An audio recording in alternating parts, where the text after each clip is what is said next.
Hello everyone. सो आज हम बात करेंगे डाइफ्रैक्शन ऑफ लाइट के बारे में। ठीक है। सबसे पहले हम इसको कंसेप्चुअली समझने की कोशिश करेंगे। उसके बाद हम इसको मैथमेटिकली समझेंगे। तो सबसे पहले तो लाइट डाइफ्रैक्शन शो क्यों करती है। ठीक है। Light shows diffraction because of its wave nature. ठीक है। अच्छा, अब हमने रे ऑप्टिक्स में पढ़ा हुआ है कि जो लाइट है, लाइट फॉलो करती है रेक्टिलिनियर प्रोपगेशन। ठीक है। उसका मतलब क्या है? उसका मतलब ये है कि लाइट हमेशा किस में ट्रेवल करती है? स्ट्रेट लाइंस में। ठीक है। लाइट रेज जो है वो हमारे पास स्ट्रेट लाइन में ट्रेवल करेगी जब तक उनके रास्ते में कुछ आ ना जाए। ठीक है। अगर कुछ उनके रास्ते में आ गया तो फिर रिफ्लेक्शन हो सकता है या फिर रिफ्रैक्शन हो सकता है। ठीक है। आज हम डिस्कस करेंगे, सपोज अगर लाइट हमारे पास किसी ऑब्जेक्ट के पास से गुजर जाए। ठीक है। सपोज हमारे पास जब लाइट रेज किसी ऑब्जेक्ट के एज के पास से गुजर जाए या फिर किसी कॉर्नर के पास से गुजरे तो क्या होता है। ठीक है। जब भी लाइट रेज किसी ऑब्जेक्ट के कॉर्नर के पास से गुजरेगी तो जो लाइट रेज होती है वो क्या हो जाती है? बैंड हो जाती है। ठीक है। The light raise will get band. ठीक है। तो this is the bending of light. ठीक है। इसी फिनोमिना को हम क्या बोलते हैं? Diffraction of light. ठीक। जब भी हमारे पास कोई भी ऑब्जेक्ट के कॉर्नर के पास से लाइट गुजरेगी तो लाइट क्या हो जाएगी? उसके कॉर्नर के आसपास बैंड हो जाएगी and this bending is called the diffraction. ठीक है। इसी चीज को अब हम समझ सकते हैं वेव फ्रंट के मेथड से भी आप इसको अच्छे से समझ पाओगे। तो कंसिडर दिस फिगर। ठीक है। तो इस फिगर में हमारे पास here we are having one narrow opening या फिर हम कह सकते हैं this is a single slit. ठीक है। और यहाँ से हमारे पास लाइट रे आ रही है और we can say that plane wave front incident on this slit. ठीक है। तो जब भी ये प्लेन वेव फ्रंट इस स्लिट पे इंसिडेंट करेगी तो होगा क्या? जब ये प्लेन वेव फ्रंट इस स्लिट से पास करेगी ना तो जो वेव फ्रंट है वो थोड़ी सी क्या हो जाएगी हमारे पास? डिस्टॉर्ट हो जाएगी। ठीक है। The wave front will get distorted. ठीक है। इस तरह से। ठीक। तो जब वेव फ्रंट अगर डिस्टॉर्ट हो गई, अब अगर हम इस डिस्टॉर्टेड वेव फ्रंट से लाइट रे ड्रॉ करना चाहें तो कैसे ड्रॉ करेंगे? हमने पढ़ा हुआ है कि जो लाइट रेज होती है वो क्या होती है? परपेंडिकुलर होती है ना वेव फ्रंट के। तो अगर हम बोले तो लाइट रेज अब हमारे पास कैसे दिखेगी? The light raise will look like this. ठीक है। तो देखो यहाँ से साफ साफ इस फिगर से क्लियर हो रहा है कि जब भी लाइट जो है इस नैरो ओपनिंग से पास करेगी तो देखो लाइट इस कॉर्नर के पास से क्या हो गई? बैंड हो गई ना। हम एक्सपेक्ट क्या करते हैं रेक्टिलिनियर प्रोपगेशन से कि जो लाइट रेज यहाँ से आ रही है उनको बिल्कुल सीधा ही निकल जाना चाहिए। बट ऐसा होता नहीं है, राइट। अब हम इस फिगर से देख पा रहे हैं कि जो लाइट रेज जब इसे पास करेगी तो देखो ऊपर की तरफ बैंड हो जा रही है ना। यहाँ पे भी बैंड हो गई। तो there will be bending of light rays when it passes near the corners of an object। ठीक है। Same thing will happen in this figure also. ठीक है। इसमें हमारे पास क्या हो गया? अगर हम उस स्लिट को और ज्यादा छोटा कर देंगे, ठीक है, तो हम क्या कह सकते हैं? स्लिट को हम एक पॉइंट सोर्स की तरह मान लेंगे क्योंकि स्लिट बहुत ज्यादा छोटी हो गई। तो अगर इसको पॉइंट सोर्स की तरह मान लेंगे तो हमारे पास देखो यहाँ पे हमारे पास स्पेरिकल वेव फ्रंट मिल जाएंगे। ठीक है। और हम बोल सकते हैं कि जो लाइट रेज होगी वो कैसी हो जाएंगी? इस तरह से। ठीक है। So this is the light raise. तो बेंडिंग विल बी मोर, है ना। अगर जो गैप है वो हमारे पास नैरो होगा तो बेंडिंग ज्यादा हो जाएगी। ठीक है। इस तरह से समझ सकते हो क्योंकि अभी बेंडिंग सॉरी जो गैप है वो बहुत ज्यादा कम हो गया। तो गैप अगर कम हो गया तो ये पॉइंट सोर्स की तरह एक्ट करेगा और पॉइंट सोर्स होता है वो कैसी वेव फ्रंट्स देता है? स्फेरिकल वेव फ्रंट्स देता है। ठीक है। तो इंसिडेंट हमारे पास प्लेन वेव फ्रंट हुई थी बट आउटसाइड हमारे पास कैसी वेव फ्रंट एमर्ज हो रही है? स्फेरिकल वेव फ्रंट्स एमर्ज हो जाएगी। ठीक है। तो ये होता है डाइफ्रैक्शन ऑफ लाइट। ठीक है। सबको क्लियर हो गया ना? तो अब हम इसकी डेफिनेशन लिख लेते हैं। ठीक है। Let me write the definition of the diffraction. When a wave is obstructed by an obstacle,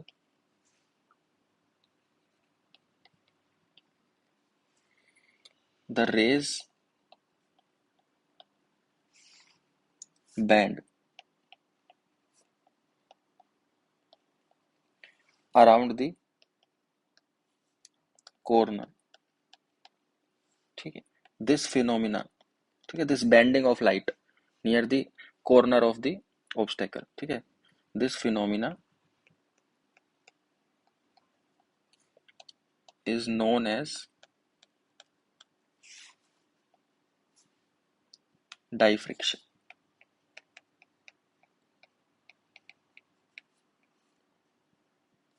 ठीक है, I hope diffraction is clear.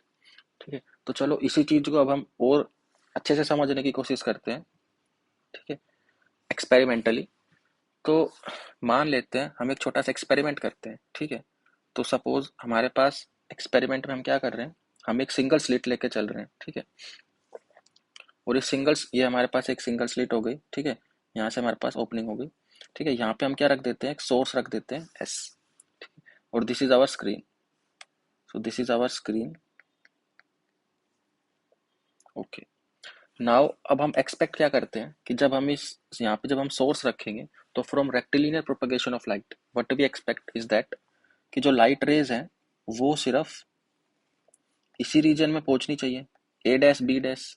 Right, जो लाइट रेज है वो हमारे पास सिर्फ ए डैश बी डैश रीजन में पहुंचनी चाहिए. और इस वाले रीजन में हमारे पास कंप्लीट डार्कनेस होनी चाहिए, इस वाले रीजन में भी कंप्लीट डार्कनेस होनी चाहिए. तो हम बोल सकते हैं ये जो रीजन है हमारे पास कौन सा रीजन हो गए, ज्योमेट्रिकल शैडो वाले रीजन हो गए. ठीक है, so there should be no light in this region. ठीक है, तो this is what we expect from the rectilinear propagation. ठीक है, तो from rectilinear propagation of light only portion A dash B dash of screen should be illuminated. Right, तो हमारे पास screen के ऊपर सिर्फ इसी रीजन में लाइट आनी चाहिए और यहाँ पे हमारे पास कंप्लीट डार्कनेस होना चाहिए. बट हमने जब एक्सपेरिमेंटली इसको देखा, ऑब्जर्व किया, तो ऐसा होता नहीं है. ठीक है, व्हाट वी ऑब्जर्व. ठीक है, हमें एक्सपेरिमेंटली क्या मिला, that we will discuss now. But it is found from experiments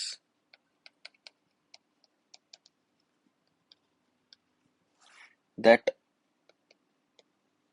following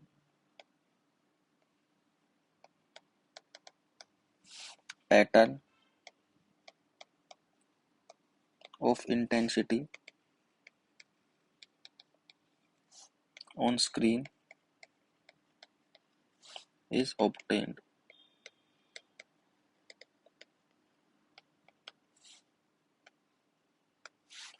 ठीक है, तो स्क्रीन पे हमारे पास कुछ इस तरह से पैटर्न हमें मिलेगा. तो यहाँ से हमारे पास लाइट रेज आ रही है, parallel light rays are incident on this narrow opening. ठीक है, तो जब हमारे पास हमने स्क्रीन पे पैटर्न देखा तो हमें कुछ इस तरह से पैटर्न मिला. सेंटर पे तो हमें क्या मिला, एक ब्राइट स्पॉट मिला. ठीक है, इसको हमने क्या बोल दिया, सेंट्रल मैक्सिमा. ठीक है, ब्राइट स्पॉट को हमने क्या बोल दिया, सेंट्रल मैक्सिमा. उसके बाद फिर हमने देखा कि यहाँ पे हमारे पास कोई भी लाइट नहीं है. ठीक है, तो there is complete darkness here. तो इस रीजन को हमने क्या बोल दिया, डार्क फ्रिंज, या फिर मिनिमा भी बोल सकते हैं. ठीक है, तो the pattern has bright fringes. ठीक है, और डार्क फ्रिंजेस. ठीक है, अब बात करें कि जैसे जैसे हम इस सेंटर वाले पॉइंट से दूर जाते जाएंगे तो हमारे पास जो ब्राइट फ्रिंजेस है उनकी इंटेंसिटी भी क्या होती चली जाएगी, कम होती चली जाएगी. ठीक है, तो जो सेंट्रल मैक्सिमा है उसकी इंटेंसिटी सबसे ज़्यादा थी, उसके बाद इसकी इंटेंसिटी थोड़ी कम हो जाएगी, इसकी इंटेंसिटी और कम, इसकी इंटेंसिटी और कम. ठीक है, so this is the pattern that we got from the experiment. अगर हम इसके इंटेंसिटी का ग्राफ अगर हम प्लॉट करें, then we will get something like this. ठीक है, तो इस ग्राफ से भी हम देख सकते हैं कि सेंटर वाले जो मैक्सिमा है उसकी इंटेंसिटी सबसे ज़्यादा है. उसके बाद देखा जाए तो इंटेंसिटी धीरे धीरे क्या होती चली जा रही है, डिक्रीज होती चली जा रही है. ठीक है, तो ये पैटर्न हमें मिला और ये पैटर्न हमें एक्सपेक्टेड था. ठीक है, तो इसी पैटर्न को हम डिस्कस करेंगे, that mathematically how we can obtain this intensity का ग्राफ, ठीक है, and so that we can understand this pattern. तो there are two types of diffraction, ठीक है, तो हम यहाँ पे लिख देते हैं टाइप्स ऑफ डाइफ्रैक्शन में, टाइप्स ऑफ डाइफ्रैक्शन, ठीक है। सबसे पहला तो हमारे पास है फ्रोनहोफर डाइफ्रैक्शन, ठीक है। सेकंड हमारे पास है फ्रेस्नेल डाइफ्रैक्शन, ठीक है। अब देखो फ्रोनहोफर डाइफ्रैक्शन और फ्रेस्नेल डाइफ्रैक्शन में डिफरेंस क्या है? डिफरेंस सिर्फ इतना है कि फ्रोनहोफर डाइफ्रैक्शन में तो हमारे पास क्या होगा, यहाँ पे हमारे पास जो सोर्स होगा ना, सोर्स के बीच में और जो हमारे पास यहाँ पे स्क्रीन है, स्क्रीन के बीच में डिस्टेंस कितना होना चाहिए? इनफाइनाइट होना चाहिए, ठीक है। इनफाइनाइट अगर डिस्टेंस होगा तो उसको हम क्या बोल देंगे? फ्रोनहोफर डाइफ्रैक्शन बोलेंगे। अगर हमारे पास सोर्स के बीच में और स्क्रीन के बीच में अगर फाइनाइट डिस्टेंस है, तो फिर वो हमारे पास कौन सा डाइफ्रैक्शन हो जाएगा? फ्रेस्नेल डाइफ्रैक्शन, ठीक है। तो today we will only discuss about the Fraunhofer diffraction, ठीक है। तो let me write it down, Fraunhofer diffraction by single slit, ठीक है। तो यहाँ पे हमने जो डिस्कशन किया है, ठीक है, ये भी हमारे पास किसके लिए था? फ्रोनहोफर डाइफ्रैक्शन के लिए था। बिकॉज यहाँ पे हमारे पास जो लाइट रेज है वो किस तरह से इंसिडेंट कर रही है? The light rays are parallel, और हम बोल सकते हैं कि जो वेव फ्रंट होगी वो हमारे पास कैसी होंगी? It will be like plane wave fronts, ठीक है। ऐसा कब हो सकता है? जब हमारे पास जो सोर्स है वो इन्फिनिटी पे रखा हो, तो उससे जो निकलने वाली जो वेव फ्रंट होंगी वो हमें कैसे दिखाई देने वाली है? It will be plane wave front, ठीक है। तो फ्रोनहोफर डाइफ्रैक्शन में हमारे पास जो वेव फ्रंट इंसिडेंट करेंगी इस स्लिट के ऊपर, वो कैसी करेंगी? Parallel, sorry, it will be plane, ठीक है। तो देखो प्लेन वेव फ्रंट हम कुछ इस तरह से भी बना सकते हैं। मान लो हमारे पास ये स्लिट हो गई, ठीक है, और मान लो हम सोर्स को तो फाइनाइट डिस्टेंस पे रख देते हैं, तो सोर्स से जो वेव फ्रंट रख निकलेगी वो कैसे निकलेगी? It will B spherical, right. But अब हम क्या करते हैं, यहाँ पे कन्वेक्स लेंस रख देते हैं, और जो सोर्स है वो कन्वेक्स लेंस के किस पे रखा हुआ है? मान लो फोकस पे। अगर ऐसा करते हैं तो जब ये लाइट रे जब इससे पास करेंगे तो लाइट रेज सारी की सारी क्या हो जाएंगी? पैरेलल लाइट रेज हो जाएंगी।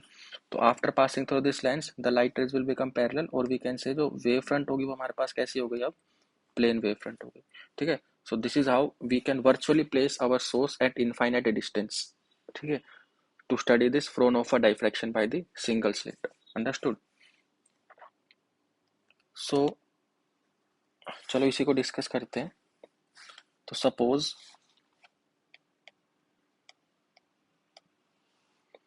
a parallel beam of light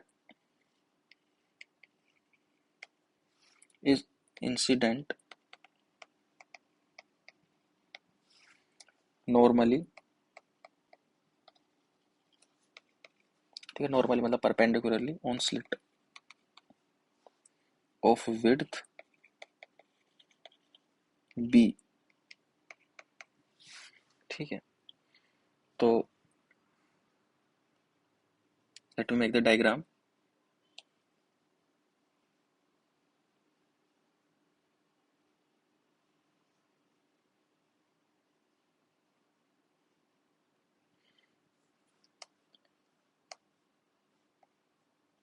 तो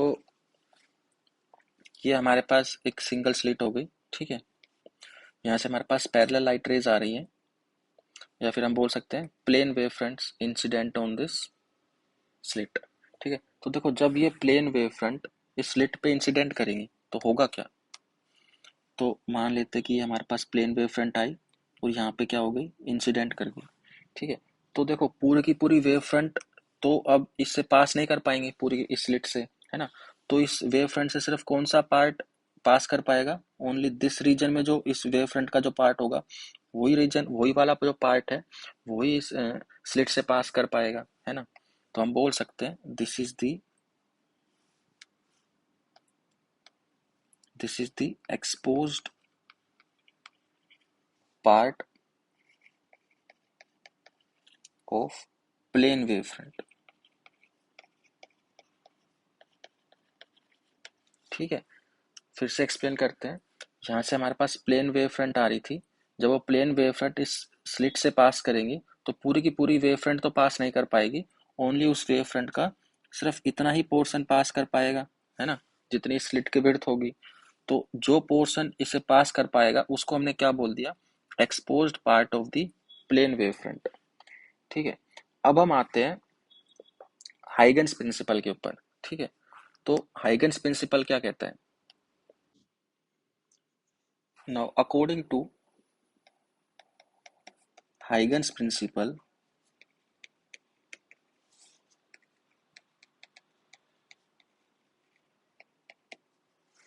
each and every point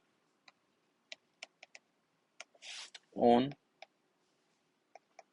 the exposed part of plane wavefront, या फिर हम बोल सकते हैं that is every point on slit। ठीक है, बोथ आर सेम, सारे के सारे पॉइंट स्लिट के ऊपर या फिर इस exposed part of wave front के सारे पॉइंट क्या है, सेम ही है। ठीक है, so each and every point on the exposed part of plane wavefront will act as source of secondary wavelets spreading in all directions। ठीक है, इसका मतलब क्या हुआ कि हमारे पास इस स्लिट के ऊपर जितने भी पॉइंट्स होंगे वो सारे के सारे पॉइंट किसकी तरह एक्ट कर रहे होंगे, पॉइंट सोर्स की तरह एक्ट कर रहे होंगे, और वो सारे के सारे पॉइंट सोर्स क्या सेंड कर रहे होंगे, लाइट सेंड कर रहे होंगे हर डायरेक्शन में। ठीक है, इसको दूसरे डायग्राम में अच्छे से समझते हैं। तो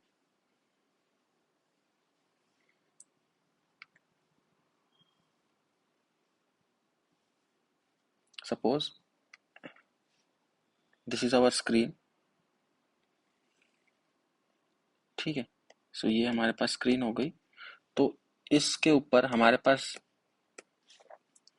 इस स्लिट के अंदर जितने भी पॉइंट्स होंगे वो सारे के सारे पॉइंट किसके तरह एक्ट कर रहे होंगे, पॉइंट सोर्स की तरह एक्ट कर रहे होंगे। ठीक है, अब वो सारे के सारे पॉइंट सोर्स क्या सेंड करेंगे, they are source of secondary wavelets, या फिर हम बोल सकते हैं these point source will be sending lights in the all directions. ठीक है, सारे के सारे पॉइंट सोर्स हर डायरेक्शन में लाइट सेंड कर रहे होंगे।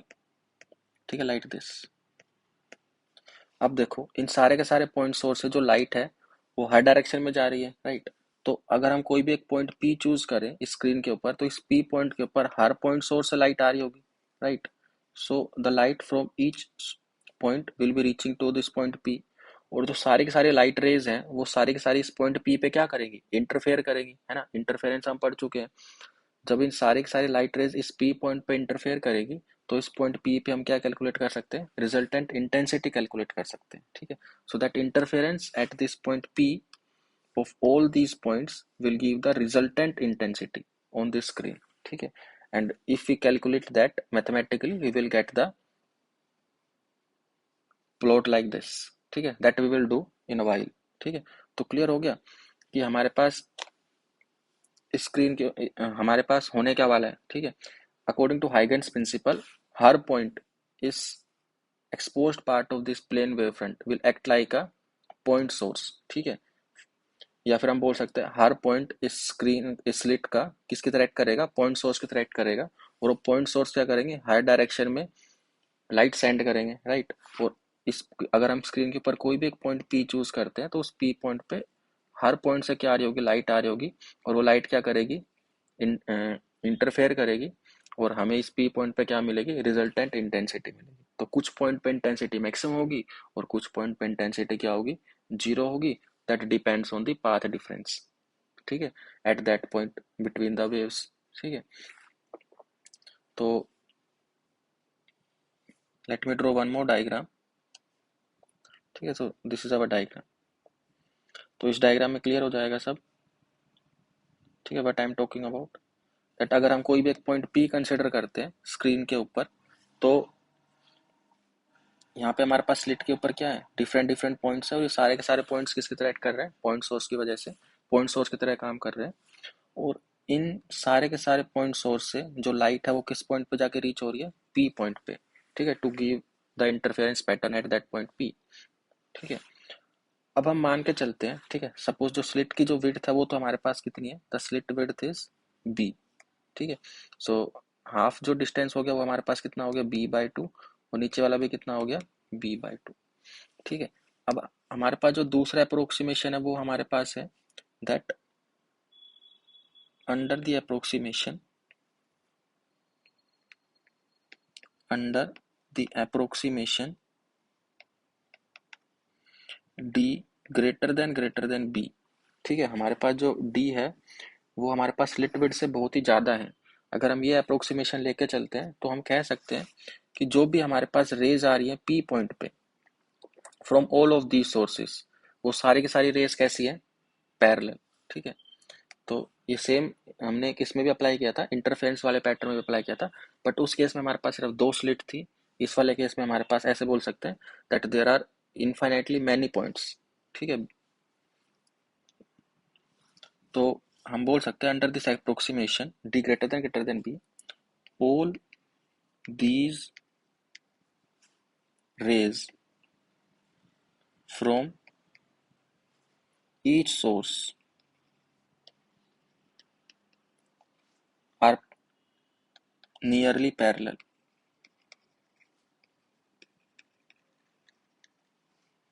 ठीक है, and meets at point P to give, या फिर हम लिख सकते हैं and interfere at point P to give resultant intensity, ठीक है। पैरेलल हम क्यों मान के चल रहे हैं, पैरेलल मानने से होगा क्या कि हम जो ये दो रेज है इनके बीच में हम क्या कैलकुलेट कर सकते हैं, पाथ डिफरेंस कैलकुलेट कर सकते हैं, दैट इस रे ने कितना एक्स्ट्रा डिस्टेंस ट्रेवल किया, similarly with respect to this इसने कितना एक्स्ट्रा डिस्टेंस ट्रेवल किया, ठीक है। अगर हम पाथ डिफरेंस कैलकुलेट कर पाएंगे जब भी तो हम कैलकुलेट कर पाएंगे कि इस पॉइंट पी पे टोटल इंटेंसिटी कितनी होने वाली है, ठीक है। That's why we are assuming that d is greater than b. So अभी तक हमने जो भी डिस्कस किया है वो थी conceptual understanding of the diffraction. So now we will analyse the diffraction mathematically, ठीक है। और हम फिर डिराइव करेंगे intensity on the screen at any general point P, ठीक है। तो स्टार्ट करते हैं। तो let me write the heading,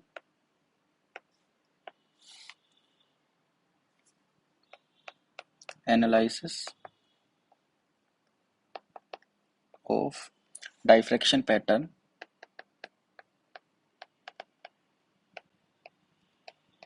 bye single slit, ठीक है। तो हम मान लेते हैं कि हमारे पास ये एक सिंगल स्लिट हम ड्रॉ कर लेते हैं, ठीक है। तो this is our single slit. हम अब क्या करेंगे, हमने अभी डिस्कस किया था कि हमारे पास ये जो स्लिट है इस स्लिट के बीच में हमारे पास इनफाइनाइटली मैनी पॉइंट सोर्स रखे हुए हैं, ठीक है। और वो पॉइंट सोर्स सारे के सारे क्या कर रहे हैं, लाइट सेंड कर रहे हैं in all the directions, in the forward direction, ठीक है। अब हम सेम चीज यहाँ पे अप्लाई करेंगे, है ना। हम क्या करते हैं, इस पूरी की पूरी स्लिट को हम किस में डिवाइड कर रहे हैं, इनफाइनाइटली मैनी स्लिट्स में डिवाइड कर लेते हैं, ठीक है। तो ये हमारे पास एक स्लिट हो गई, ये हमारे पास सेकंड स्लिट हो गई, then third slit, then fourth slit and so on, ठीक है। So there will be infinitely many slits between this a single slit, ठीक है। हमने इसको डिराइव कर लिया। मान लो कि हमारे पास एक स्लिट की जो विड्थ है वो हमारे पास कितनी है, ds, ठीक है। और स्लिट का ऊपर वाली स्लिट से डिस्टेंस कितना है, s, ठीक है। और ये जो टोटल डिस्टेंस है हमारे पास इस पूरी स्लिट की जो विड्थ था वो हमारे पास कितनी थी, दैट इज बी। ठीक है, तो हमने क्या किया, इस पूरी स्लिट को हमने छोटे छोटे स्लिट्स में डिवाइड कर लिया, और एक स्लिट की विड्थ हमने कितनी मान ली, ds। ठीक है, और इस स्लिट का जो डिस्टेंस है वो कितना हो गया हमारे पास, s, that is measured from the upward upper point. ठीक है, अब हमें पता है कि सारी की सारी जो स्लिट्स हैं, ठीक है, वो सारी की सारी स्लिट्स से हमारे पास क्या आ रही होगी, लाइट आ रही होगी, या फिर हम बोल सकते हैं कि हमारे पास हर स्लिट किसका काम कर रही है, पॉइंट सोर्स का काम कर रही है। ठीक है, तो जैसे हमारे पास YDS एक्सपेरिमेंट में हमारे पास सिर्फ 2 ही स्लिट होती थी, right. In YDS experiment we were having only 2 slits. तो हम इसको उसका जनरलाइजेशन मान सकते हैं। इसमें हमारे पास क्या है, 2 स्लिट की जगह हमारे पास इनफाइनाइटली मैनी स्लिट्स हैं। ठीक है, तो अब बात करते हैं कि हमारे पास सपोज यहाँ पे अगर हमारे पास एक स्क्रीन है, ठीक है, suppose this is the screen. तो देखो स्क्रीन के ऊपर जो लाइट पहुंचेगी वो सारी की सारी स्लिट से पहुंचेगी, right. From all the slits light will reach at this point P। ठीक है, अब हमें पता है कि हमारे पास जो ये वाला जो सोर्स है, ठीक है, किसी इस वाले सोर्स से जो लाइट निकलेगी उसकी इलेक्ट्रिक फील्ड की इक्वेशन क्या होने वाली है ना। अगर हम जनरली बात करें तो इन जनरल हमारे पास जो इलेक्ट्रिक फील्ड की इक्वेशन होती है वो क्या होती है, it will be equals to E naught sine, या फिर हम साइन की जगह कोस भी ले सकते हैं। ठीक है, इस केस में हम कोस ले लेते हैं, कोस k x minus omega t, right. So this is the general expression for the light, है ना। लाइट के इलेक्ट्रिक फील्ड बोल सकते हो, या फिर this is how the light is represented. तो अब हम बात करते हैं कि यहाँ पे जो हमारे पास ई नोट है, ये ई नोट हमारे पास यहाँ पे क्या रिप्रेजेंट कर रहा है, amplitude of the electric field. ठीक है, अब इसको इस तरह से समझो कि देखो एम्पलीट्यूड जो इलेक्ट्रिक फील्ड का है वो किस पे डिपेंड करता है, it depends on the slit width. ठीक है, amplitude is proportional to slit width. ठीक है, तो इसको इस तरह से समझ सकते हैं, मान लो अगर हमारे पास सपोज ये हमारे पास एक स्लिट है, ठीक है, और सपोज यहाँ से हमारे पास इलेक्ट्रिक लाइट में हमारे पास बेसिकली होता है इलेक्ट्रिक फील्ड वेक्टर क्या कर रहा होता है, ओसिलेट कर रहा होता है ना। तो मान लो हमारे पास एक इलेक्ट्रिक फील्ड वेक्टर है, तो कोई स्लिट से सिर्फ इतनी ही लेंथ का इलेक्ट्रिक फील्ड तो पास कर पाएगा ना, है ना। तो इस स्लिट से जो इलेक्ट्रिक फील्ड वेक्टर पास कर पाएगा वो सिर्फ इतना ही लेंथ का कर पाएगा, राइट। तो हम बोल सकते हैं कि इस स्लिट से जो लाइट आने वाली है उसका जो एम्पलीट्यूड होगा वो कितना हो जाएगा, इतना हो जाएगा, है ना। That means we can say that amplitude of this electric field that is coming out of the slit is proportional to the slit width. ठीक है, सो अब हमें पता है कि जो हमारे पास जो स्लिट की विड्थ है वो कितनी है, ds है। ठीक है, तो उसका मतलब हम बोल सकते हैं that this E naught, right. So therefore this E naught is proportional to ds, है ना। इस प्रोपोर्शनलिटी के साइन को हम रिमूव कर देते हैं और हम क्या लिख देते हैं, we will write that E naught is equals to, suppose the constant proportional को हमने c बोल दिया, ठीक है, c times ds। So therefore the electric field, देखो एम्पलीट्यूड अब क्योंकि ds हमारे पास बहुत छोटा है तो एम्पलीट्यूड भी हमारे पास क्या होगा, बहुत ही ज्यादा छोटा होगा। और we can say that the electric field that is coming out from this first slit, या फिर from this slit will be equals to c times ds then cos k x minus omega t, right. हमने यहाँ पे ई को किससे replace कर दिया, D से रिप्लेस कर दिया, बिकॉज एम्पलीट्यूड हमारे पास बहुत छोटा है तो इलेक्ट्रिक फील्ड भी हमारे पास क्या हो जाएगी, बहुत ही छोटी हो जाएगी। ठीक है, now see this is the electric field coming out from this one slit. ठीक है, तो मान के चलो कि सपोज इसी डायग्राम में हम एक्सप्लेन करने की कोशिश करते हैं। ठीक है, सपोज हमारे पास यहाँ से एक लाइट गई, ठीक है, उसने कितना डिस्टेंस ट्रेवल किया, x। तो उसकी इक्वेशन तो हम किससे लिखेंगे, we will write its equation by this, है ना। The electric field at this point P because of this first slit will be given by this formula, right. अगर हम बात करें सेकंड वाली स्लिट से, ठीक है, अब सेकंड वाली स्लिट ने क्या किया होगा, सेकंड वाली स्लिट ने कुछ एक्स्ट्रा डिस्टेंस भी ट्रेवल किया होगा, that is x plus delta x, one बोल देते हैं इसको, है ना। थोड़ा सा एक्स्ट्रा डिस्टेंस ट्रेवल किया होगा with respect to the first light. तो इसकी अगर हम इक्वेशन लिखेंगे तो इसकी इक्वेशन हम कैसे लिखेंगे, सपोज फर्स्ट वाली स्लिट से जो इलेक्ट्रिक फील्ड उसको हमने क्या बोल दिया, DE1। सिमिलरली सेकंड वाली स्लिट से जो इलेक्ट्रिक फील्ड निकलेगी उसको हमने क्या बोल दिया, DE2। उसको हमने क्या लिख दिया, C into ds times cos, then कि x को किससे रिप्लेस कर देंगे, डेल्टा एक्स वन से, then minus omega t, then bracket close, ठीक है। So this is the electric field that is reaching at point P because of this second slit, है ना। अब बात करते हैं थर्ड वाली स्लिट से। थर्ड वाली स्लिट से भी हमारे पास क्या जाएगी, लाइट पहुंचेगी इस पी पॉइंट पे, है ना। अब जो थर्ड वाली स्लिट है उसकी वजह से जो पाथ डिफरेंस आएगा between first and this third, वो कितना होगा, it will be suppose x plus delta x two, है ना। सिमिलरली हम यहाँ पे डी ई थ्री भी लिख लेंगे, it will be c into ds, then cos k x plus delta x3, right, then minus omega t. So similarly हम सारी स्लिट से क्या निकाल सकते हैं, इलेक्ट्रिक फील्ड निकाल सकते हैं। और फिर जब इन सारी की सारी इलेक्ट्रिक फील्ड्स को जब हम ऐड कर देंगे, है ना, ऐड करने का मतलब क्या है, बेसिकली वी विल इंटीग्रेट, ठीक है। तो हमें इस पी पॉइंट पे क्या मिल जाएगी, रिजल्टेंट इलेक्ट्रिक फील्ड मिल जाएगी, है ना। अगर हमने resultant electric field P point पे कैलकुलेट कर ली, तो उसके बाद हम क्या करेंगे, इंटेंसिटी कैलकुलेट कर सकते हैं, क्योंकि इंटेंसिटी क्या होती है, इलेक्ट्रिक फील्ड के एम्पलीट्यूड के प्रोपोर्शनली तो होती है, राइट। तो this is the approach that we will use, ठीक है। So let's do it.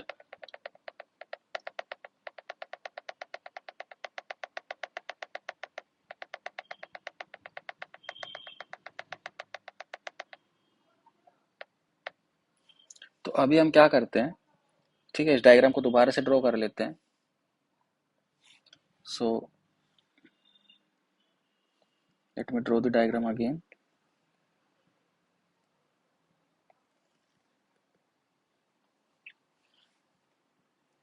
ठीक है, तो सबसे पहले तो हम पहला वाला एक सोर्स एज्यूम करेंगे जो सबसे ऊपर है, ठीक है।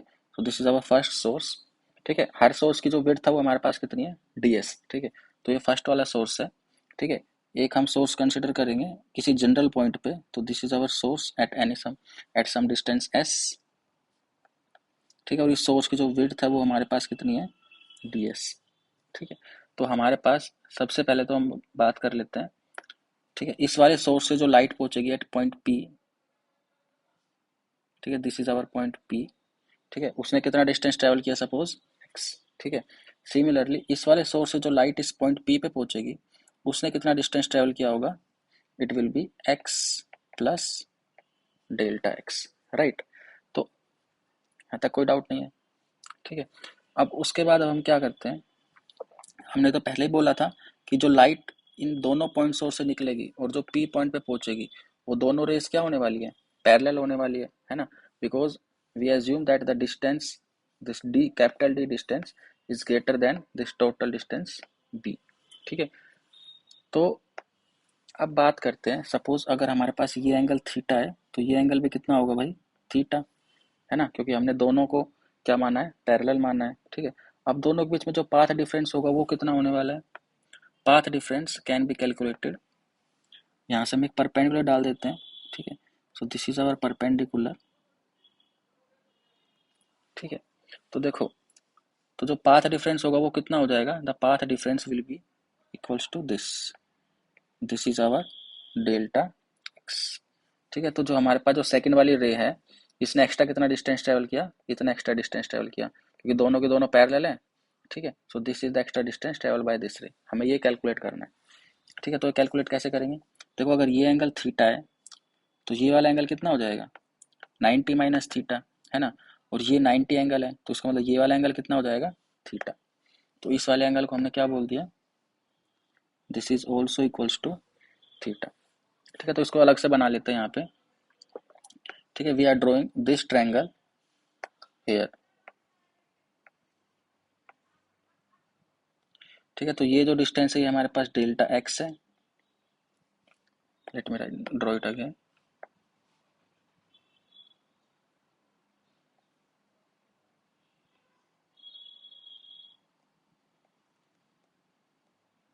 ठीक है। This is perpendicular and this angle is theta and this is S and this is delta x, right. Because ये वाला डिस्टेंस है हमारे पास किसके इक्वल था, एस के इक्वल था।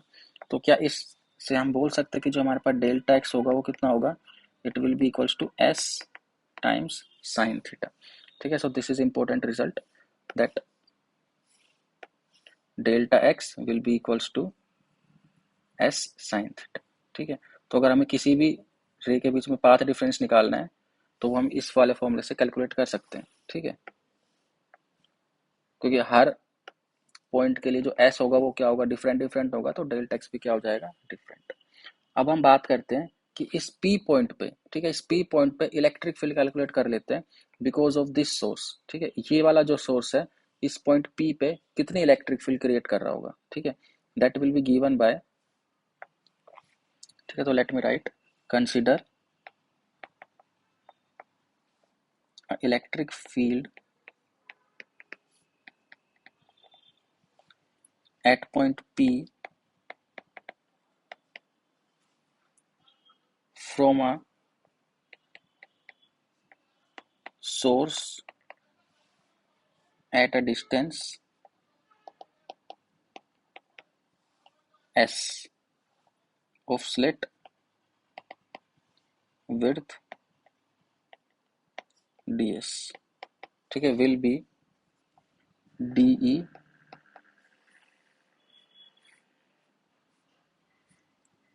is equals to c times ds, right? Then cos k times x plus delta x minus omega t।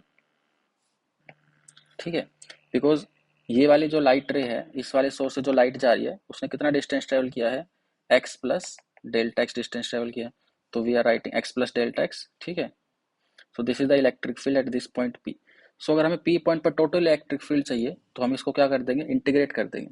ठीक है, सो लेट अस इंटीग्रेट इट।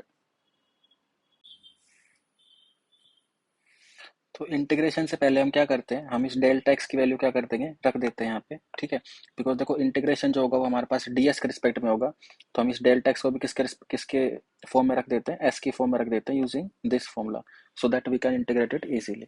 ठीक है, तो बेसिकली अभी तक हमने किया है, हमने किसी भी एक जनरल सोर्स से इलेक्ट्रिक फील्ड कैलकुलेट कर ली पी पॉइंट पे। ठीक है, तो टोटल इलेक्ट्रिक फील्ड कैलकुलेट करने के लिए हम टोटल इलेक्ट्रिक फील्ड को क्या कर देंगे, इंटीग्रेट कर देंगे। ठीक है, so finally we can write that जो हमारे पास DE है it will be equals to C times DS cos k x plus S sine theta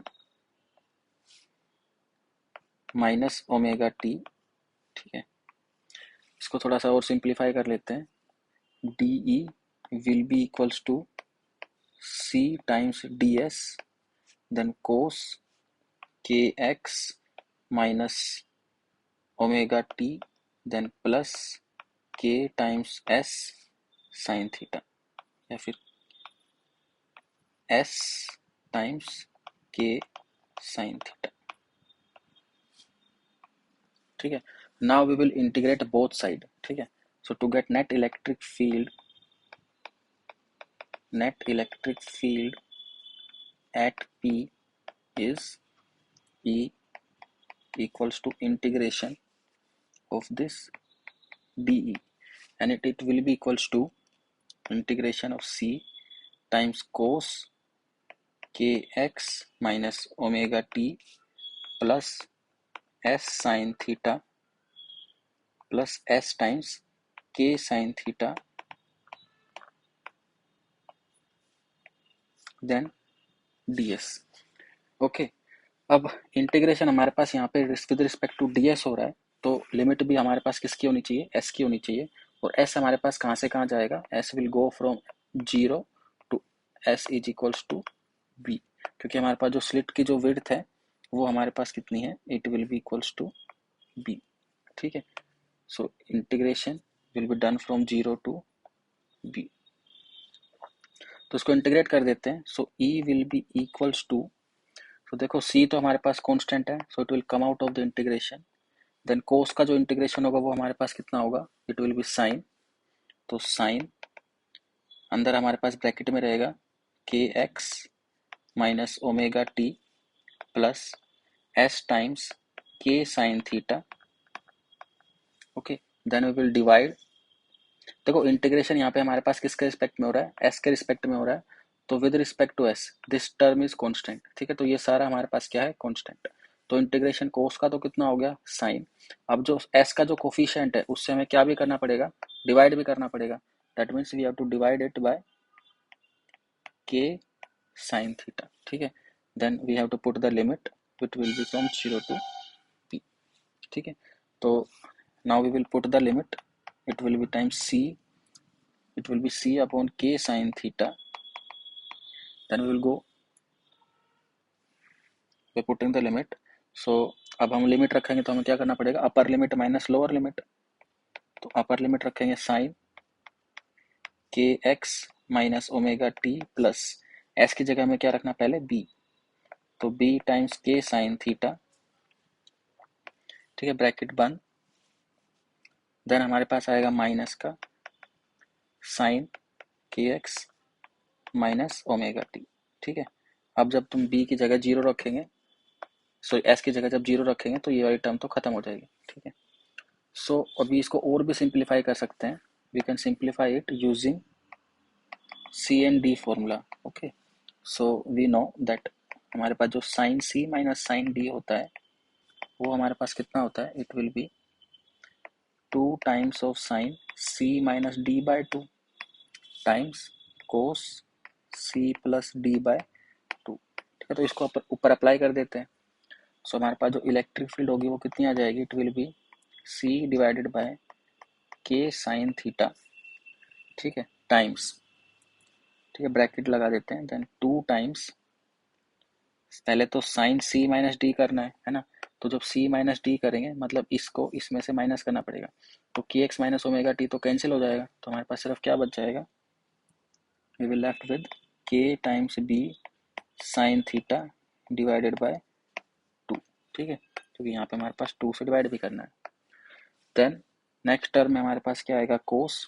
ठीक है, तो सेकेंड वाले केस में क्या होगा, इन दोनों को ऐड करना है. तो k x minus omega T, के x minus omega T 2 times हो जाएगा, बट 2 से डिवाइड भी तो करना है. So we will get cos k x minus omega t plus k b sine theta divided by 2. Okay, तो उसको तो थोड़ा सा हम सिंप्लीफाइड फॉर्म में लिख लेते हैं. Then E will be equals to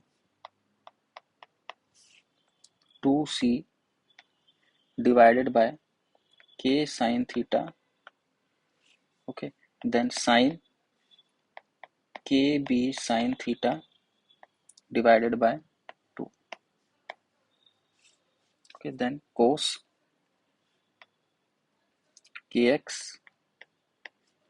minus omega t plus kb sin theta divided by 2. ठीक है, so this is our final expression for the electric field at the point P. ठीक है, अच्छा अभी हम इसको किसके साथ कंपेयर कर सकते हैं, देखो अभी हमारे पास जो एक्सप्रेशन है वो थोड़ा कॉम्प्लिकेटेड दिख रहा है. इसको हम किसके साथ कंपेयर कर सकते हैं, विद द जनरल एक्सप्रेशन. ठीक है, तो comparing with, so comparing this expression with general expression of electric field which is E is equals to E naught cos kx minus omega t plus epsilon. ठीक है, यहाँ पे epsilon क्या represent कर रहा है, initial phase of this wave. ठीक है, तो हम यहाँ से बोल सकते हैं अगर कंपेयर करें तो हमारे पास जो एम्पलीट्यूड होगा वो क्या होगा, इतना. ठीक है, तो this term the coefficient of cos represents the amplitude, और जो फेज होगा हमारे पास वेव का वो हमारे पास कितना हो जाएगा, it will be given by this term. ठीक है, so we can write that E naught is equals to 2c divided by k sin theta times sin kb sin theta by 2. ठीक है, so this is our amplitude and initial phase of the wave will be kb sin theta by 2. ठीक है, अब हमारे पास electric field का amplitude आ गया है eight point P. ठीक है, अब हम इंटेंसिटी कैलकुलेट कर सकते हैं स्क्रीन के ऊपर, क्योंकि हमें पता है कि इंटेंसिटी क्या होती है, एम्पलीट्यूड के स्क्वायर के इक्वल होती है ना, स्क्वायर के प्रोपोर्शनल होती है. ठीक है, तो using that method we can calculate the intensity on the screen. तो चलो कैलकुलेट कर लेते हैं. सो हेडिंग डाल लेते हैं next, intensity at point P on screen. ठीक है, तो इंटेंसिटी हम कैसे कैलकुलेट करेंगे, हमें पता है कि इंटेंसिटी जो होती है वो किसके प्रोपोर्शनल होती है, it is proportional to amplitude का स्क्वायर। ठीक है, ये हमें पता है। अब इस प्रोपोर्शनलिटी के साइन को रिमूव कर देते हैं और हम इसको क्या लिख लेते हैं, I is equals to alpha times E naught square. ठीक है, सो दिस इज अल्फा। ठीक है, इस कांस्टेंट ऑफ प्रोपोर्शनलिटी का साइन को हमने रिमूव करके हमने क्या लिख दिया, अल्फा लिख दिया। ठीक है, so I equals to alpha times E naught square. ठीक है, यहाँ पे हमारे पास जो अल्फा है वो क्या है, alpha is constant of proportionality. ठीक है, तो अब हम ई नोट की वैल्यू रख देते हैं। सो ई नोट की वैल्यू रखेंगे तो हमारे पास क्या आ जाएगा, it will be 2c divided by k sine theta then sine k b sine theta divided by 2। इस पूरी की पूरी क्वांटिटी का हमें क्या करना है, स्क्वायर। ठीक है, तो इसको थोड़ा सा सिंप्लीफाई कर लेते हैं। So I will be equals to, ठीक है, स्क्वायर को ओपन कर देंगे, then we will get 4 alpha C square then sine square k b sine theta divided by 2। ठीक है, divided by k square sine square theta. ठीक है, इसको थोड़ा सा और सिंप्लीफाई करने के लिए हम इसको ऐसे लिख लेते हैं, अल्फा टाइम्स सी स्क्वायर। ठीक है, alpha times c square then sine square k b sine theta divided by 2 divided by k square times sine square theta. ठीक है, जो हमारे पास यहाँ पे है उसी को हम नीचे बनाने की कोशिश करते हैं। तो जो ये 4 था, इस 4 को तो हम किधर लेके आ जाएंगे, नीचे की तरफ लेके आ जाएंगे। So we will get divided by 4। ठीक है, और यहाँ पे हम क्या लगा देते हैं, बी स्क्वायर से मल्टीप्लाई कर देते हैं और बी स्क्वायर से क्या कर देते हैं, डिवाइड कर देते हैं। ठीक है, तो इसको हम ऐसे लिख सकते हैं, I will be equals to alpha C square b square then will get sine k b sine theta divided by 2 divided by k b sine theta divided by 2 and इसका हमारे पास क्या आ गया, होल स्क्वायर। ठीक है, इसका भी हमारे पास क्या आ गया, स्क्वायर। ठीक है, तो इसको देखो थोड़ा सा और सिंप्लीफाइड फॉर्म में लिखने के लिए हम क्या करते हैं, let beta equals to, let beta equals to, चलो इसको डिफरेंट कलर से यूज कर लेते हैं।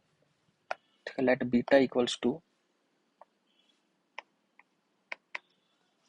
This k b sine theta divided by 2। ठीक है, इस टर्म को हमने क्या बोल दिया, बीटा। ठीक है, तो बीटा हमारे पास कितना आ गया, के बी साइन थीटा बाय 2। इसको हम क्या लिख सकते हैं, तो के हमारे पास क्या था, के हमारे पास वेव नंबर था, राइट। इस इक्वेशन का के क्या था हमारे पास, इट इज वेव नंबर, और वेव नंबर का मतलब क्या होता है, 2 पाई बाय लैम्डा। सो हम इसको क्या लिख सकते हैं, 2 पाई बाय लैम्डा, ठीक है, times b sine theta divided by 2। So will get pi by lambda b sine theta. ठीक है, so this is the value of this our beta. ठीक है, तो इसको जब हम यहाँ पे रखेंगे तो we will put beta in place of this term. So will get I will be equals to I is equals to alpha C square b square sine square beta divided by beta square. ठीक है, again let us call this term, the coefficient of this term has I naught। ठीक है, तो इसको हमने I naught बोल दिया। so we'll get alpha times c square b square, then we will get I will be equals to I naught sin square beta divided by beta square। ठीक है, so this term, ठीक है, this represents the intensity of light at any general point on P on the screen। ठीक है, so this is the intensity on screen at point P। ठीक है, फिर beta की वैल्यू हमारे पास कितनी थी, where this beta is equals to pi by lambda times sine theta, right, pi by lambda times b sine theta.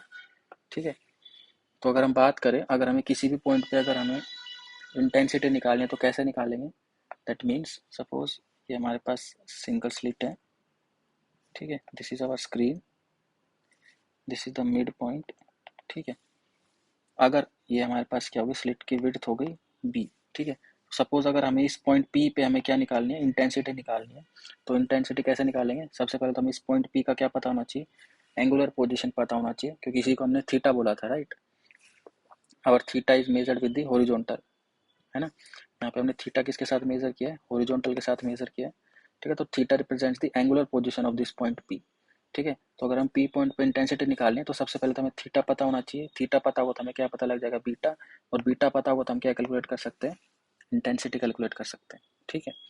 अब बात करते हैं हमारे पास किन किन पॉइंट्स पे इंटेंसिटी मैक्सिमम होगी और किन किन पॉइंट्स पे हमारे पास जो इंटेंसिटी है वो कितनी होगी, जीरो, ठीक है, तो जहाँ पे इंटेंसिटी जीरो होगी उन पॉइंट्स को तो हम क्या बोलेंगे, डार्क फ्रिंजेस, राइट, तो बेसिकली हम कैलकुलेट कर लेते हैं position of the dark fringes, ठीक है, तो हम यहाँ पे लिख देते हैं that is for dark fringes, ठीक है, तो फॉर डार्क फ्रिंज, ठीक है, तो for dark fringes the condition is that intensity of light at that point P will be equals to 0, ठीक है, स्क्रीन के ऊपर या फिर उस पॉइंट P पे हमारे पास इंटेंसिटी कितनी होनी चाहिए, 0, तो इंटेंसिटी का फॉर्मूला हमारे पास क्या था, it is equals to I naught sine square beta divided by beta square, और ये हमारे पास कितना होना चाहिए, 0, ठीक है, तो यहाँ से हम क्या बोल सकते हैं कि साइन बीटा कितना होना चाहिए, 0, बट रिमेंबर दैट बीटा हमारे पास 0 की इक्वल नहीं हो सकता है ना, अगर हमारे पास बीटा 0 की इक्वल हो गया तो ये जो टर्म है ये क्या हो जाएगी, 0/0 की फॉर्म ले लेगी और इंटेंसिटी फिर डिफाइन नहीं होगी, ठीक है, तो बीटा 0 तो नहीं हो सकता है, तो इस इक्वेशन का जो सॉल्यूशन होगा उसमें हम बीटा को क्या नहीं रख सकते, 0 नहीं रख सकते, ठीक है, तो और हमारे पास साइन बीटा कहाँ कहाँ पे 0 हो सकता है, it will be 0 at plus minus pi, right, plus minus 2 pi, plus minus 3 pi and so on, ठीक है, या फिर हम इन जनरली हम बोल सकते हैं that beta will be equals to n pi, ठीक है, फिर एन हमारे पास क्या हो जाएगा, इंटीजर, ठीक है, बट एन जो है वो हमारे पास 0 की इक्वल नहीं हो सकता है, ठीक है, सो अगर हम वापस से बीटा की वैल्यू रख देते हैं तो बीटा की वैल्यू कितनी थी हमारे पास, beta was equals to pi by lambda times b sine theta, right, तो ये हमारे पास कितना हो जाएगा, एन पाई, यहाँ से हमारे पास देखो पाई से पाई क्या हो जाएगा, कैंसिल हो जाएगा, तो हम यहाँ से कंडीशन निकाल सकते हैं that is b sine theta will be equals to n lambda, ठीक है, so this will give the angular position of the dark fringes, ठीक है, तो डार्क फ्रिंजेस के लिए हमारे पास क्या कंडीशन हो जाएगी, ठीक है, तो for dark fringes b sine theta will be equals to n lambda, ठीक है, अगर हम एंगुलर पोजीशन की बात करें, ठीक है, तो एंगुलर पोजीशन हम इस तरह से भी कैलकुलेट कर सकते हैं, we know that sine theta को हम अप्रोक्सीमेटली क्या लिख सकते हैं, थीटा लिख सकते हैं, but this is only true, ठीक है, this approximation is only true when theta is less than when theta is very very small, ठीक है, but theta should be small, ठीक है, थीटा इज स्मॉल, बट कितना स्मॉल होना चाहिए अगर हम बोलें तो approximately we can take theta must be less than 30 degree, ठीक है, 30 डिग्री को हम लिख सकते हैं दैट इज पाई बाय 6, ठीक है, तो ये कंडीशन हमारे पास सेटिस्फाई होनी चाहिए, ठीक है, तो उस केस में हम यहाँ से साइन थीटा को थीटा लिख सकते हैं, तो फ्रॉम दिस इक्वेशन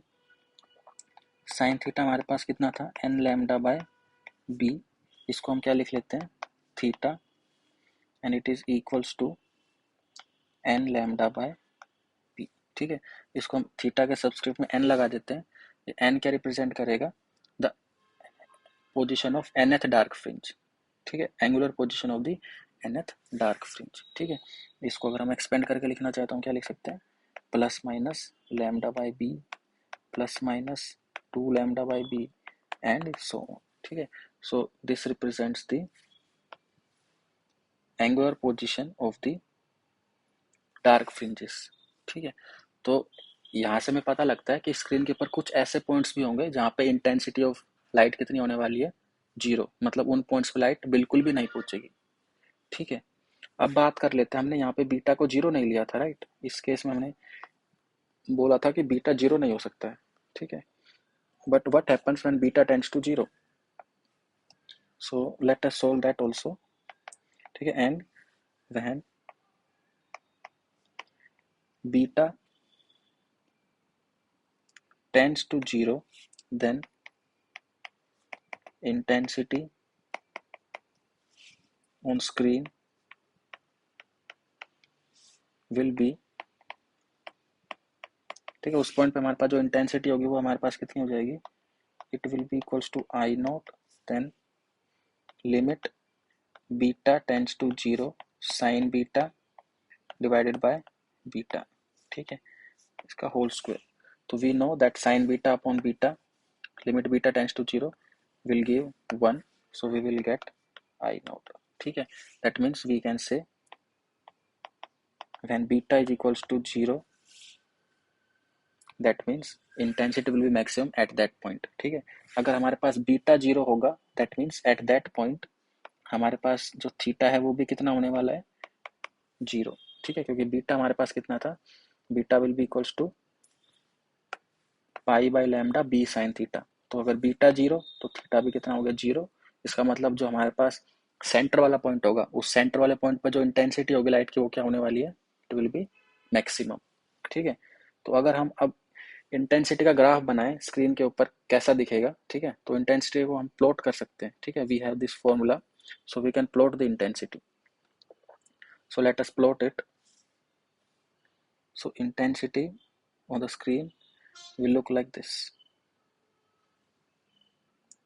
ठीक है, this is the variation of intensity where we have plotted I is equals to I naught sine square beta divided by beta square, where beta is equals to pi by lambda times b sin theta। ठीक है, हमने यहाँ पे जो graph बनाया it is the graph of I with respect to sin theta. But remember अगर हमारे पास theta small होगा तो sin थीटा को हम अप्रोक्सीमेटली क्या ले सकते हैं, थीटा भी ले सकते हैं। ठीक है, तो अब हमने जो मैथमेटिकल ट्रीटमेंट किया है that exactly matches with the experimental result of that experiment जो हमने स्टार्टिंग में पढ़ा था। ठीक है, तो इन पॉइंट्स की जो इंटेंसिटी है वो हमारे पास कम होती चली जाएगी, जो सेंटर वाला जो पॉइंट होगा, ठीक है, उस पॉइंट पे इंटेंसिटी कितनी होगी, मैक्सिमम होगी। After that intensity will keeps on decreasing, the intensity of this point will be I not upon 22 and intensity of this point will be equals to I naught divided by 61। okay, the intensity keeps on decreasing। ठीक है, तो ये हमारे पास क्या होगा, central maxima. ठीक है, सेंट्रल मैक्सिमा की जो विड्थ होगी वो हमारे पास क्या हो जाएगी, it will be 2 lambda by b. ठीक है, so this is the width of central maxima. ठीक है, and these are the position of the dark fringes. ठीक है, that we have calculated here. ठीक है, अब देखो डार्क फ्रिंजेस की पोजीशन हमने कैलकुलेट कर ली है ना, और मैक्सिमम सेंट्रल मैक्सिमा की हमें पता लगा कहाँ पे होगा, it will be at center at theta equals to 0। उसकी इंटेंसिटी भी हमें पता है, दैट विल बी मैक्सिमम। ठीक है, अब हम बात करते हैं पोजीशन ऑफ ब्राइट फ्रिंजेस की। ठीक है, ब्राइट फ्रिंजेस की पोजीशन से पहले हम एक और चीज डिस्कस कर लेते हैं, एंगुलर फ्रिंज विड्थ। ठीक है, एंगुलर फ्रिंज विड्थ हमारे पास कितनी होगी, एंगुलर फ्रिंज विड्थ, ठीक है, इसको हम बीटा एफ से रिप्रेजेंट कर देते हैं and it will be equals to theta n minus theta n minus 1। ठीक है, एंगुलर फ्रिंज विड्थ का मतलब क्या है, हमारे पास इन दोनों के बीच में डिस्टेंस, मतलब एक ब्राइट फ्रिंज का जो डिस्टेंस होगा वो कितना होने वाला है। ठीक है, it will be equals to n lambda by b minus n minus 1 times lambda by b. it will be equals to beta f equals to lambda by, ठीक है. So this is the fringe width, ठीक है, angular fringe width, ठीक है. याद रखना कि हमारे पास बाकी जो फ्रिंजेस होगी उसकी विड्थ कितनी होने वाली है, लैम्डा बाई बी, पर जो सेंट्रल मैक्सिम है उसकी फ्रिंज विड्थ कितनी होगी, 2 lambda by b. That means it is the twice, ठीक है, जो सेंट्रल मैक्सिमा को डबल होगा बाकी फ्रिंजेस के विड्थ के कंपैरिजन में, ठीक है. सो हाँ, अब हम डिस्कस करेंगे, अभी तक हमने डिस्कस कर लिया कि मिनिमा कहाँ पे एग्जिस्ट करेगा, ठीक है, मतलब डार्क फ्रिंजेस कहाँ पे बनेगी. अब हम कैलकुलेट करना चाहते हैं कि ब्राइट फ्रिंजेस की पोजीशन क्या होगी, ठीक है. ब्राइट फ्रिंजेस में से हमें एक फ्रिंज का तो पता है सेंटर पे होने वाला है, बट बाकी की जो ये जो ब्राइट फ्रिंजेस है इनकी लोकेशन क्या होगी, हमें ये कैलकुलेट करनी है, ठीक है. तो देखो इनकी पोजीशन कैसे कैलकुलेट करेंगे, तो let us do that. Position of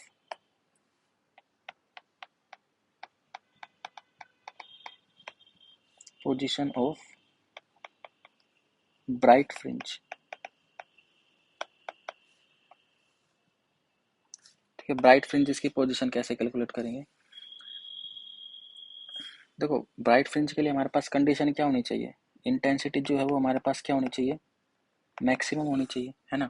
अब हमें पता है कि इंटेंसिटी हमारे पास किससे कैलकुलेट कर सकते हैं, इंटेंसिटी हम कैलकुलेट कर सकते हैं I naught sine square beta divided by beta square से.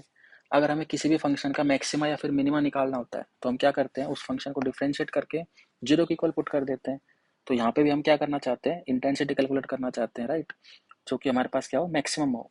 तो उसके लिए हमारे पास कंडीशन क्या होनी चाहिए, तो for maximum D I by D beta क्या होना चाहिए, जीरो. तो उसको डिफ्रेंशिएट कर देते हैं, तो D I by D beta, जब हम इस टर्म को डिफ्रेंशिएट करेंगे तो हमें क्या मिलेगा, वी गेट आई नॉट तो कांस्टेंट है, right, inside the bracket we will get 2 sine beta times cos beta divided by beta square, ठीक है.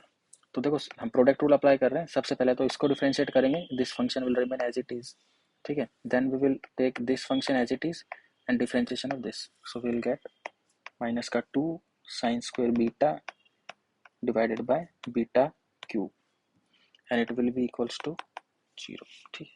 अब अगर इस इक्वेशन को हम सोल्व करें, ठीक है, तो यहाँ से देखेंगे तो साइन बीटा एक साइन बीटा को कैंसिल कर देगा, बीटा स्क्वायर को भी कॉमन ले लेंगे, ठीक है. Then what we are left with is that beta will be equals to tan beta, ठीक है. तो this equation will give the position of the bright fringes, ठीक है. अब बात करते हैं कि बीटा हमारे पास किसके इक्वल है, it will be equals to pi by lambda times b sine theta, ठीक है. तो इस इक्वेशन को सोल्व करके हम क्या कैलकुलेट कर सकते हैं, value of beta, and after calculating beta we can calculate the value of theta. That means we can calculate the angular position of the bright fringes. But still this equation will have infinitely many solutions, ठीक है. तो हम इसका approximate solution find कर सकते हैं, ठीक है. So but we can find approximate solution, ठीक है. तो इसका जो अप्रोक्सीमेट सॉल्यूशन होगा वो क्या होगा, ठीक है. It's approximate solution will be beta is equals to n plus 1/2 times pi, ठीक है. वे n जो होगा वो हमारे पास कहाँ से स्टार्ट होगा, 1 2 3 एंड सो ऑन, ठीक है. So this is how we can calculate the approximate solution of this, ठीक है. We can take plus minus 1, ठीक है, plus minus 1 plus minus 2 and so on, ठीक है. तो बीटा की वैल्यू रख देते हैं, so putting the value of beta we will get pi by lambda times b sin theta is equals to n plus 1/2 times pi, ठीक है. जब हम इसको सोल्व करेंगे तो हमें क्या मिलेगा, b sin theta equals to n plus 1/2 times lambda, ठीक है. So this equation will tell the position of bright fringes, ठीक है. सो अभी तक हमने कैलकुलेट कर रहा था डार्क फ्रिंजेस की पोजीशन, अब हमने कैलकुलेट कर ली ब्राइट फ्रिंजेस की position, but note that this is the approximate value. ठीक है। अच्छा, हमारे पास दूसरा मेथड भी था पोजीशन ऑफ ब्राइट फ्रिंजेस को कैलकुलेट करने का। देखो दूसरा मेथड हमारे पास क्या है, दूसरा मेथड हमारे पास है, देखो ब्राइट फ्रिंज जो होगा वो अप्रोक्सीमेटली हम बोल सकते हैं it will lie between these two dark fringes, है ना। तो डार्क फ्रिंज के बीच में तो क्या लाई कर रहा है, ब्राइट फ्रिंज लाई कर रहा है। तो हम इन दोनों की वैल्यू को क्या कर देते हैं, ऐड कर देते हैं, और उसको किसको डिवाइड कर देते हैं, 2 से डिवाइड कर देते हैं। तो हमें इनका मिड पॉइंट मिल जाएगा ना, राइट। तो हम इस तरह से भी कैलकुलेट कर सकते थे। So let me write the second method. ठीक है, हमारे पास जो सेकंड मेथड है वो हमारे पास क्या होगा, ठीक है, यहाँ पे लिख देते हैं हैज दिस सेकेंडरी मैक्सिमा। ठीक है, फर्स्ट मैक्सिमा हमारे पास क्या था, सेंट्रल मैक्सिमा, उसके अलावा जो भी मैक्सिमा होगी उसको हम क्या बोलेंगे, सेकेंडरी मैक्सिमा। तो secondary maxima lies nearly in between two minima. ठीक है, तो हम बोल सकते हैं जो हमारे पास एंगुलर पोजीशन होगी मैक्सिमा की, ठीक है, वो हमारे पास किसके इक्वल हो जाएगी, मिड पॉइंट के बीच में होगी, राइट। इसको +1 मिनिमा की दो पोजीशन को जोड़ देंगे और उसका 2 से डिवाइड कर देंगे, तो हमें क्या मिल जाएगा, मिड पॉइंट मिल जाएगा, राइट। जैसे अगर हमें सपोज मैं बोलूँ कि 5 और 6 के बीच का मिड पॉइंट कैसे कैलकुलेट करोगे, तो हम क्या करेंगे, 5 + 6 डिवाइडेड बाय 2, तो हमें कितना मिल जाएगा, 5.5। ठीक है, that is the mid point of 5 and 6। ठीक है, same method we are applying here also. तो यहाँ पे हम रख देते हैं थीटा एन की वैल्यू। थीटा एन मिनिमम कहाँ पे होगा हमारे पास, एन लैम्डा बाई बी, ठीक है, plus n+1 lambda by b divided by 2। ठीक है, तो इसको सोल्व करोगे तो हमें क्या मिल जाएगा, theta n will be equals to n+1/2 times lambda by b. ठीक है, फिर जो हमारे पास n होगा वो हमारे पास कहाँ से स्टार्ट होगा, 1 से। ठीक है, so again we have got the same value. ठीक है, तो this result and that result are same only. ठीक है, क्योंकि हम यहाँ पे भी फिर हम क्या कर सकते हैं, साइन थीटा का अप्रोक्सीमेटली क्या लिख सकते हैं, थीटा। ठीक है, सो will get the same result. अब हम लास्ट पॉइंट डिस्कस करने वाले हैं, ठीक है, of this topic. The last point is that अब तक हमने सबको डिस्कस कर लिया है। ठीक है, अब हम डिस्कस करना, हमने एंगुलर पोजीशन फाइंड कर ली, मिनिमा की भी फाइंड कर ली, मैक्सिमा की फाइंड कर ली। अब हम बात कर लेते हैं कि इनकी जो मैक्सिमा की जो इंटेंसिटी होगी वो कितनी होगी। ठीक है, अगर हम किसी भी मैक्सिमा की इंटेंसिटी फाइंड करना चाहें तो कैसे फाइंड कर सकते हैं। ठीक है, दैट मीन्स कि I0/22 आया कैसे, I0/61 आया कैसे। ठीक है, दैट वी कैन कैलकुलेट। तो लास्ट टॉपिक हमारे पास है, it is intensity of maxima on screen.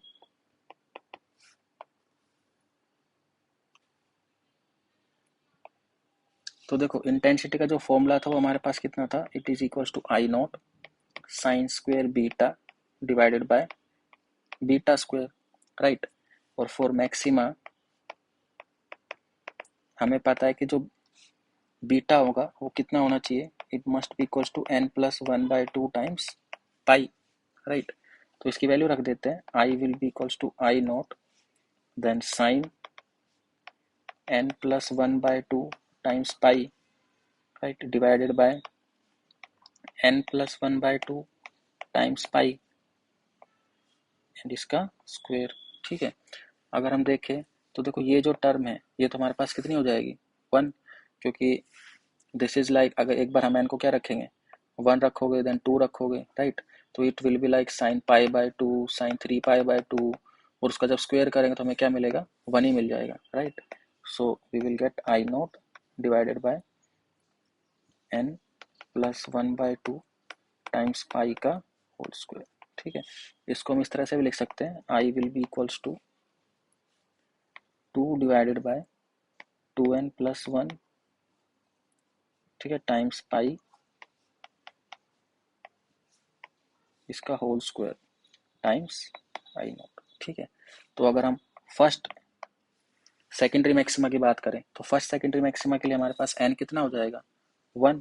तो जब n को जब हम 1 रखेंगे इस इक्वेशन में, when we will put n equals to 1, so what we will get, we will get 4i naught divided by 9 pi square, है ना। उसको थोड़ा सा सिंप्लीफाई करेंगे तो we will get i naught divided by 22। ठीक है। अगर हम सेकेंडरी मैक्सिमा की बात करें उसके लिए हमारे पास n कितना हो जाएगा 2। तो यहाँ पे जब n को 2 रखेंगे तो हमारे पास i2 कितना आ जाएगा, it will B 4i naught divided by 25 pi square. ठीक है, इसको हम अप्रोक्सीमेटली कितना लिख सकते हैं, i naught बाय 61। ठीक है, and so this is how we can calculate the intensity of all the maximas। ठीक है, तो I hope this lecture is clear to you. ठीक है, अगर किसी को कोई डाउट होता है तो आप कमेंट सेक्शन में पूछ सकते हो। ठीक है, if you like the lecture please like the video. Thank you.